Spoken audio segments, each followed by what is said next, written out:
Bu, cənab Cavid Abdullayevin Elçin Quliyev üçün bir də mistik əhəmiyyəti olub.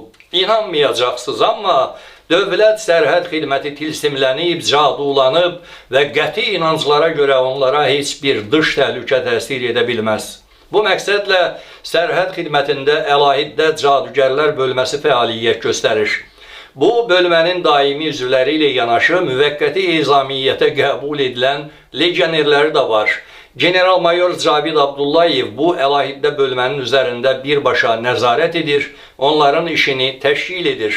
Əsasən Astaradan gətirilən Seyid və Molla legionerlər və sərhəd xidmətində daimi işə götürülərək mayor, hətta polkovnik rütbəsi verilmiş cadugərlərin işini gücləndirirlər. Cavid Abdullayev hələ general rütbəsi almadığı zamanlarda polkovnik rütbəsi ilə Maliyyə İdarəsinin rəisi vəzifəsində fırlananda idarənin mühasibatlıq bölməsinə Sevinç Əliyeva adlı bir xanımı da işə götürüb. Hesab edin ki, ad şərtidir. Bu xanımın işi bilirsinizmi nədən ibarət olub? İbarət olub deyəndə o xanım indi də oradadır və hər gün həmin işi görür. Deməli, polkovnik Sevinç xanım hər gün DSX işçilərindən bir saat əvvəl işə gəlir.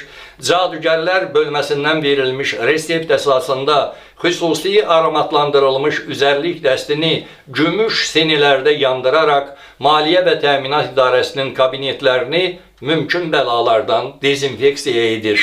Cadu budama işlərində püxtələşdiyinə görə bir zamanlar kiçik gizir kimi işə alınmış bu xanım əfəndi indi orada, yəni sərhəd xidmətində polkovnik rütbəsi ilə fəaliyyətdədir. Fəaliyyətinin də nədən ibarət olduğunu dedim.